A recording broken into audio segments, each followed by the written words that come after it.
ஓம் முருகா போற்றி. ஓம் சரவண பவ.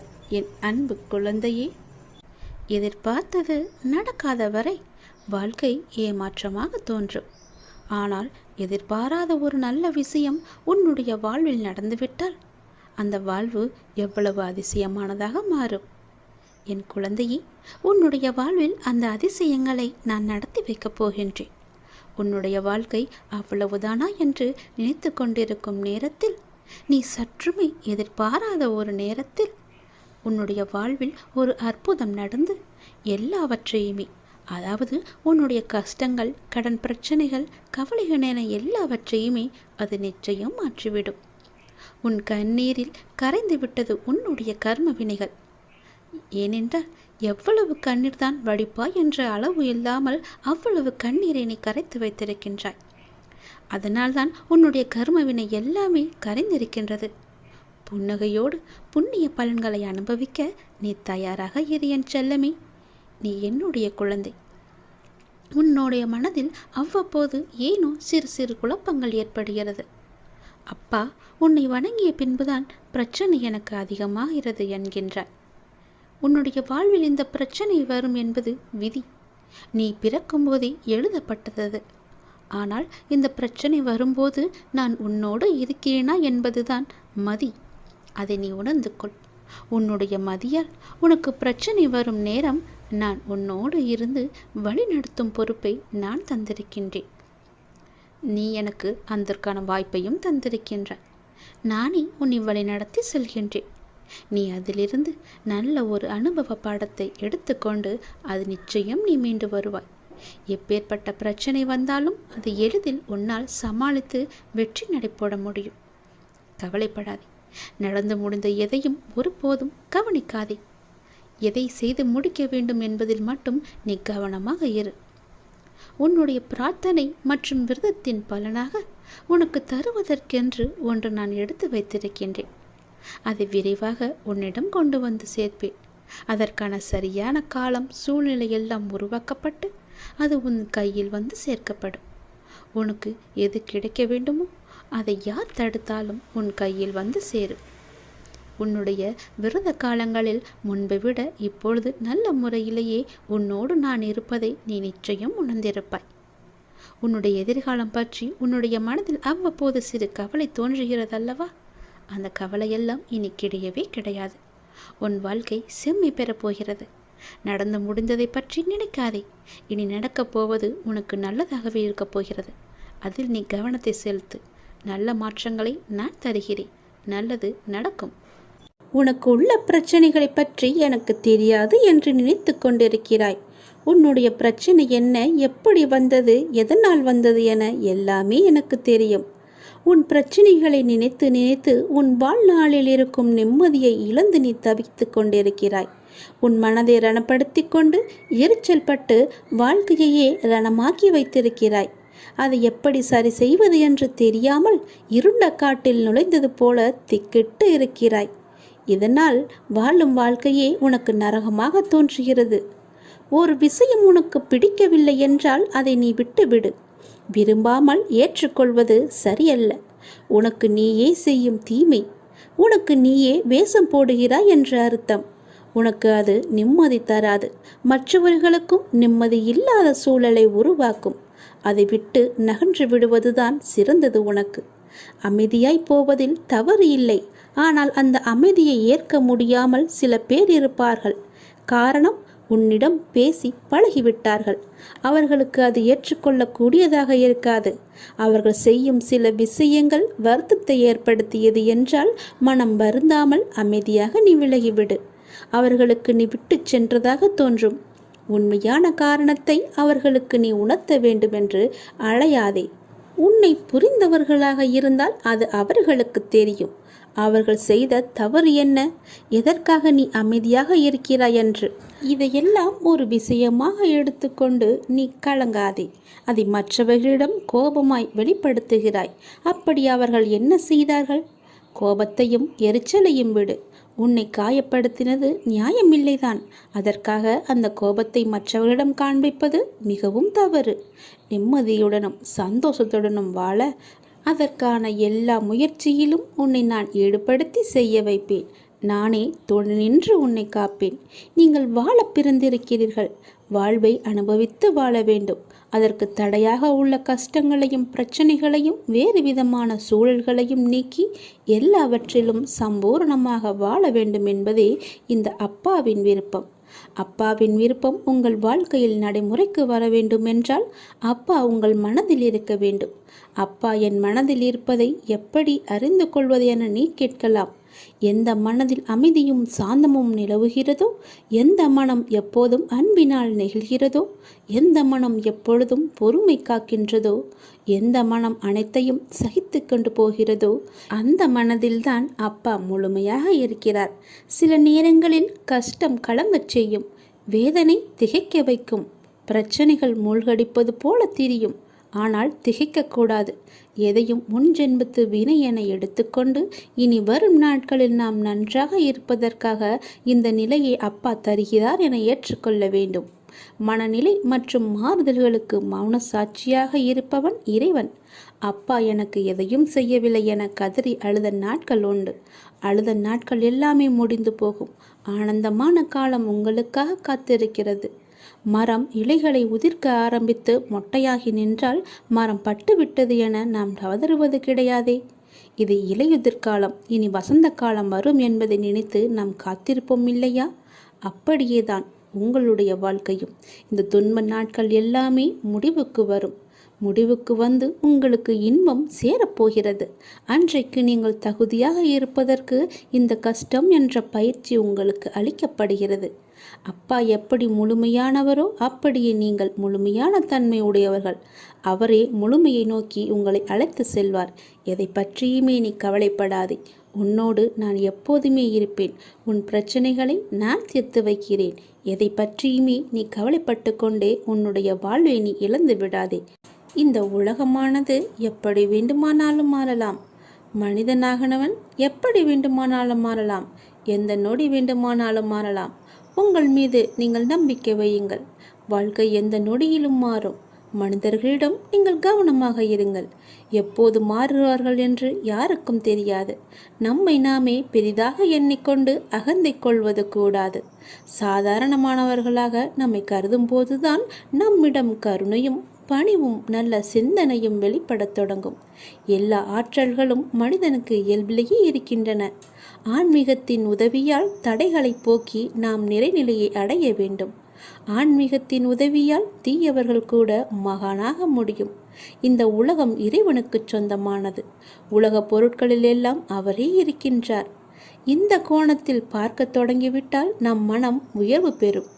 இங்கொன்றும் அங்கொன்றுமாக நுனிப்புள் மேய்வது போல ஒருபோதும் மேயக்கூடாது. வெற்றி பெறவும் முடியாது நம்மால்.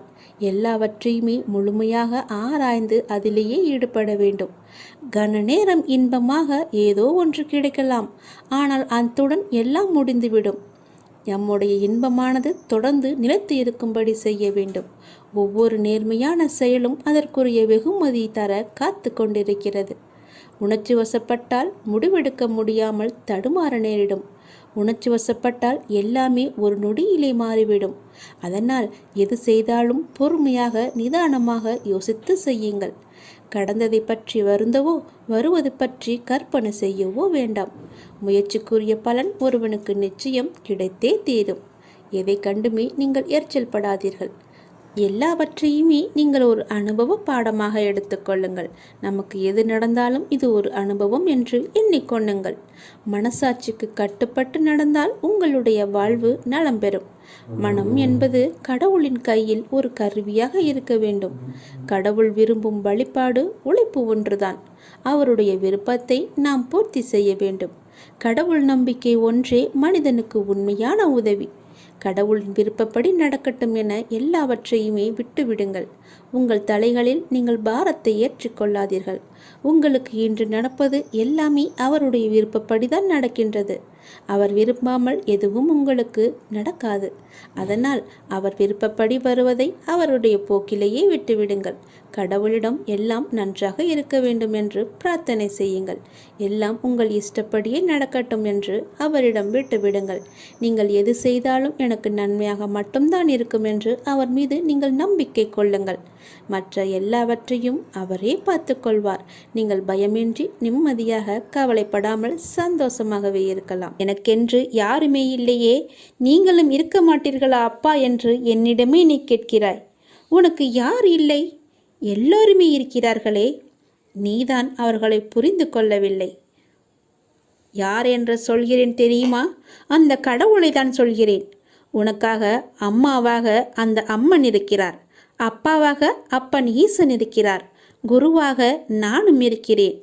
உனக்காக எல்லோருமே இருக்கும்போது, உனக்காக அந்த கடவுள்களே இருக்கும்போது நீ ஏன் எனக்கு யாருமே இல்லை என்று சொல்கிறாய்?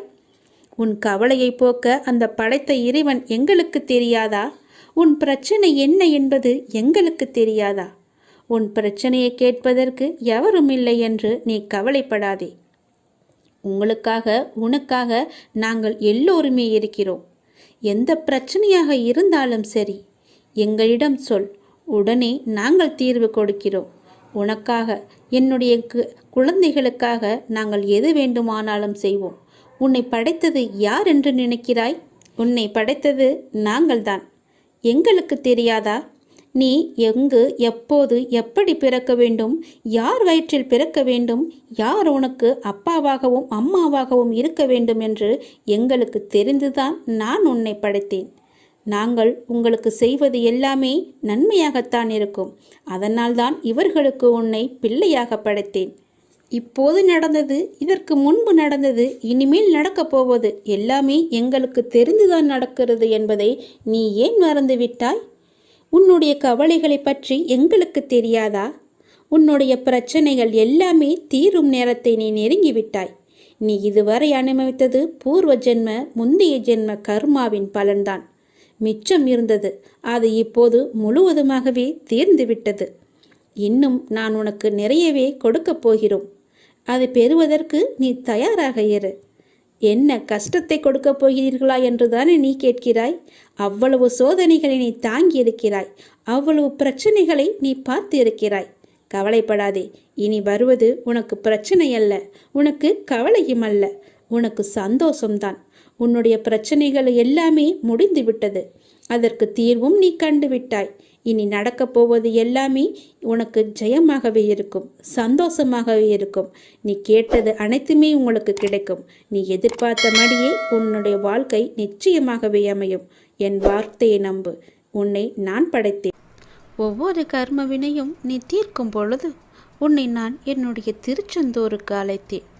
என்னுடைய அழைப்பினாலேயே நீ அங்கு வந்தாய். யாராலும் அவ்வளவு எளிதில் என்னை வந்து பார்த்துவிட முடியாது. திருச்செந்தூருக்கு வர வேண்டும் என்று எண்ணம் தோன்றினாலே அவர்களுக்கு பல தடைகள் ஏற்படும். அதற்கு எல்லாம் காரணம் அவர்களுடைய கர்மவினை மிச்சம் இருக்கிறது என்று அர்த்தம். யாரால் நினைத்தவுடனே என்னுடைய ஆலயத்திற்கு வர முடிகிறதோ அவர்களுக்கு கர்மவினை முடிந்துவிட்டது என்று அர்த்தம். ஒவ்வொரு வினையை தீர்ப்பதாலே நீ என்னுடைய தரிசனத்தை பெற்றாய். அடுத்து உன்னுடைய வாழ்வில் சில வினைகளை நீ தீர்த்தவுடன் மீண்டும் என்னை வந்து தரிசிக்கும் வாய்ப்பை நிச்சயம் பெறுவாய். நம்பிக்கையோடு இரு. முருகன் உனக்காக இருக்கிறேன் என்று நம்பு. உன்னை நான் தான் வழி நடத்துகிறேன் என்று நம்பு. உன்னுடைய பிரச்சனை மனதில் வைத்துக்கொண்டு அதற்கு என்ன தீர்வு என்று புரியாமல் திண்டாடி குழம்பி நிற்கும் என்னுடைய குழந்தையே, பிரச்சனை உன்னை பிடித்து கொண்டு இல்லை, நீதான் அந்த பிரச்சனையை பிடித்து கொண்டு இருக்கின்றாய். நீ அந்த பிரச்சனையை விடு. என் பக்கம் அந்த பிரச்சனையை திருப்பு. என்னை நினைத்து கொண்டு அந்த பிரச்சனையை மறக்க முடிகிறதா என்று முயற்சி செய். நீ மறக்க மறக்க அந்த பிரச்சனை தானாக சரியாகிவிடும். இது முருகன் வாக்கு. இதை நம்பினால் உன்னால் அந்த பிரச்சனையை விட்டு நிச்சயம் வெளிவர முடியும். இன்று மாலை உடனே உன் வீட்டில் தீபத்தை ஏற்றி என்னை கூப்பிடு. ஒவ்வொரு நாளும் செல்வம் செழிப்போடு வாழ வேண்டும் என்றுதானே எல்லோரும் ஆசைப்பட்டு கொண்டிருக்கின்றார்கள். உயர்ந்த பதவியை அடைய வேண்டும், நல்ல வேலை கிடைக்க வேண்டும் என்றுதானே எல்லோரும் நம்பிக்கொண்டிருக்கின்றார்கள், ஆசைப்பட்டு கொண்டிருக்கிறார்கள். ஒருவரின் செல்வ நிலை உயர காரணமானவர் அங்காரகன் என்னும் செவ்வாய் பகவான். அந்த செவ்வாய் பகவானுக்குரியவர் தான் தமிழ் கடவுள் முருகப்பெருமான். அவருடைய அம்மா சக்தி தேவி. அதனால்தான் செவ்வாய்க்கிழமை முருகன் மற்றும் சக்தி தேவி அம்பிகைக்கு உகந்த நாட்களாக பக்தர்களால் இன்றும் வணங்கப்படுகிறது. வருவாய் தரும் செவ்வாய். முருகனுக்கு விரதம் இருங்க, வீடு கட்டுங்க. செவ்வாய்க்கிழமையில் பிறந்தவர்களுக்கு மறுபிறவி கிடையாது என்று புராணங்கள் கூறுகின்றன. செவ்வாய்க்கிழமை ஒரு புனிதமான கிழமையாகும். பலரும் விரதம் இருக்க தேர்ந்தெடுப்பது இந்த கிழமையை தான். மங்களஹரன் என்று அனைவராலும் போற்றப்படுவது செவ்வாய். வீரத்தின் நாயகன். செவ்வாய்க்கு உகந்த நாள் செவ்வாய்க்கிழமை. புனிதமான இந்த கிழமையைத்தான் பலரும் விரதம் இருக்க தேர்ந்தெடுப்பது இந்த கிழமையை தான். முருகனுக்கும் அம்மனுக்கும் மிகவும் உகந்த கிழமை.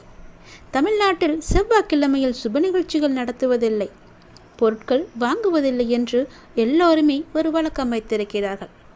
உண்மையில் இந்த கிழமை மங்களகரமானது, சிறப்புக்குரியது. செவ்வாய்க்கு மங்களன், பூமிக்காரகன் என்றும் பெயரும் உண்டு. அந்த பெயரிலேயே மங்களம் இருப்பதால் அந்நாளில் தொடங்கும் செயல் சுலபமாக நிறைவேறும். ஒருவர் வீடு கட்ட வேண்டுமென்றால் செவ்வாய் கிரகத்தின் அனுகூலம் இருக்க வேண்டும். தமிழ் கடவுளான முருகப்பெருமான் செவ்வாய்க்குரியவர் அல்லவா? இவரை வணங்கி துவங்கும் செயல்கள் நிச்சயம் வெற்றியடையும் என்பது எல்லோருக்கும் நம்பிக்கை இருக்கும். செவ்வாயையும் முருகப்பெருமானையும் பூமாதேவியையும் வழிபட்டு செவ்வாயில் மங்கள பொருட்கள் வாங்கினால் பன்மடங்கு பெறுவதோடு எல்லா சிறப்புகளுமே நம்மை தேடி வரும். செவ்வாய் என்பது புனித நாள். பெருமாளின் மனைவியான பூமாதேவியின் கர்ப்பத்தில் உதித்தவர்தான் செவ்வாய். எனவே செவ்வாயை ஒதுக்குவது பூமி தாயை புறக்கணிப்பதற்கு சமம். பூமாதேவியின் கர்ப்பத்தில் உதித்தவனும் மின்னலை போன்ற ஒளி கொண்டவனும் குமரனும் சக்தி ஆயுதம் தாங்கியவனும் பெருமைமிக்க மங்களனும் ஆகிய செவ்வாயை போற்றுகிறேன் என்று பெரியோர்கள் போற்றி வழிபட்டிருக்கின்றனர். பொறுமையின் இலக்கணமான பூமாதேவியின் ஆசியை பெற்றால் நம்முடைய வாழ்வு சிறக்கும், சொந்த வீடு அமையும். வீட்டுக்கு தேவையான பொருட்கள் சேரவும் செவ்வாயை வழிபடலாம். மங்களம் தரும் செவ்வாய்க்கிழமை. செவ்வாய் என்பது வருவாய் என்று சொல்லுவார்கள்.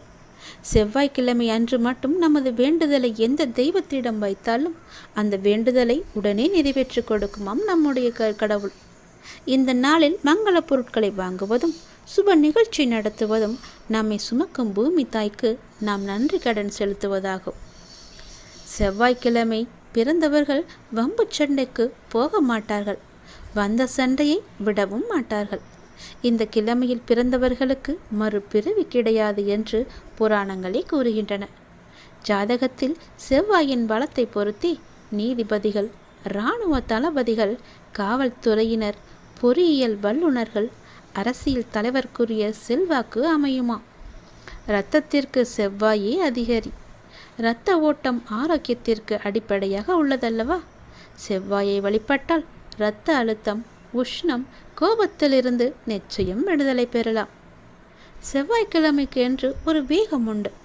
செவ்வாய்க்கிழமையன்று பரிகாரம் செய்தால் அதற்கு நல்ல பலன் கிடைக்கும். செவ்வாய்க்கிழமையன்று ஒரு பொழுது விரதம் இருந்து வந்தால் 9 வாரத்தில் உங்களுக்கு நல்லது நடக்கும். வியாபாரம் செய்பவர்கள் கண்டிப்பாக செவ்வாய் வழிபாட்டை செய்து வந்தால் வியாபாரம் மிக பெரிய அளவில் விருத்தி செய்ய முடியும். நல்ல லாபமும் கிடைக்கும். நல்ல தைரியத்தை கொடுத்து நாம் எடுத்து வைக்கும் எல்லா வியாபாரமும் வெற்றியை மட்டுமே தரும். 9 செவ்வாய்க்கிழமை விரதம். செவ்வாய்க்கிழமை தோறும் காலையில் குளித்து அருகிலுள்ள முருகப்பெருமான் ஆலயத்திற்கு சென்று வழிபட வேண்டும். பிறகு வீட்டுக்கு திரும்பியதும் வெறும் பாலோ அல்லது பழச்சாரோ மட்டும் அருந்திவிட்டு விரதத்தை மேற்கொள்ள வேண்டும். கந்த சஷ்டி கவசம், கந்த குரு கவசம் போன்ற முருகப்பெருமானுக்கு உரிய சூத்திரங்களை பாராயணம் செய்யலாம். மாலை 6 மணிக்கு மறுபடியும் முருகன் கோவிலுக்கு சென்று வழிபட்டு விரதத்தை நிறைவு செய்ய வேண்டும். இப்படி 9 செவ்வாய்க்கிழமைகள் விரதம் இருந்தால் செவ்வாய் தோஷத்தினால் ஏற்படக்கூடிய பாதிப்புகள் நிச்சயம் நீங்கிவிடும். செவ்வாய்க்கு அதிபதி முருகப்பெருமான். செவ்வாய் தோஷம் உள்ளவர்களும் பூமியினால் தீராத பிரச்சனை உள்ளவர்களும் செவ்வாய்க்கிழமைகளில் விரதம் இருந்து முருகப்பெருமானை வழிபட்டு வந்தால் போதும். விரைவாகவே செவ்வாய் தோஷத்தினால் ஏற்படக்கூடிய பாதிப்புகள் அனைத்துமே படிப்படியாக நீங்கிவிடும். செவ்வாய் தோஷம் உள்ளவர்கள் செவ்வாய்க்கிழமைகளில் சதுர்த்தி விரதம் இருப்பவர்களுக்கு தோஷம் நீங்கி திருமண பாக்கியமும் கிடைக்கும். செவ்வாய்க்கிழமைகள் வரும் சதுர்த்தி மிகவுமே சிறப்பானது. செவ்வாய் சகோதரர்களுக்கு காரகம் பெற்றவர். செவ்வாய் தோஷத்தால் பெற்றோருக்கு எந்தவித பாதிப்பும் ஏற்படாது. அதே போல மாமனார் மாமியாரையும் செவ்வாய் தோஷம் பாதிக்காது. ஜாதகத்தில் செவ்வாய் நல்ல இடத்தில் அமைந்திருந்தால் அங்காரகன் கடன் தொல்லையின்றி பூமியையும் செல்வத்தையும் வாகன யோகத்தையும் புகழையும் அள்ளி அள்ளி கொடுப்பாராம். நவ கிரகங்களின் சன்னதியில் செவ்வாய் காயத்ரி மந்திரத்தை 36 முறை உச்சரித்து 9 முறை வலம் வந்து வணங்க செவ்வாய் தோஷத்தின் கடுமையை குறைக்கலாம். சிறுவாபுரி முருகனை 9 செவ்வாய்க்கிழமைகளில் வணங்கி வர வாழ்வலில் அற்புதமான முன்னேற்றம் ஏற்படும்.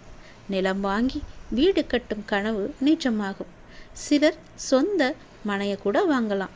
9 செவ்வாய்க்கிழமைகளில் தொடர்ந்து கோவிலுக்கு சென்று அவரை வணங்குவதால் ஜாதக ரீதியான கோளாறுகள் எல்லாம் தணிந்து கட்டுப்பாட்டுக்கு வருமோ. சொந்த வீடு கட்டி கிரகப்பிரவேசமும் செய்யலாம்.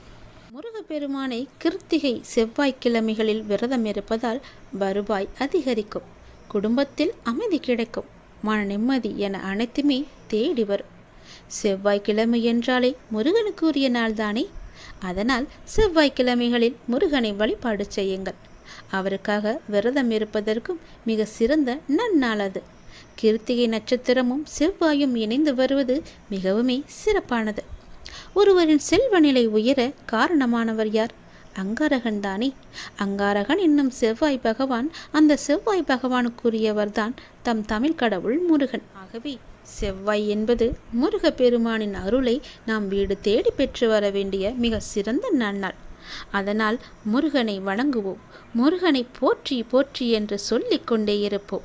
செவ்வாய்க்கிழமை தோறும் 9 வாரம் முருகனுக்கு விரதமிருந்து முருகனின் கோவிலுக்கு சென்று அவரை வணங்கி அவரை கையோடு நம் வீட்டிற்கு அழைத்து வருவோம். நீ நினைத்தது அனைத்துமே நடக்க செவ்வாய்க்கிழமைகளில் முருகனுக்காக விரதமிருங்கள். எல்லா யோகமும் உங்களை தேடி தானாக வரும்.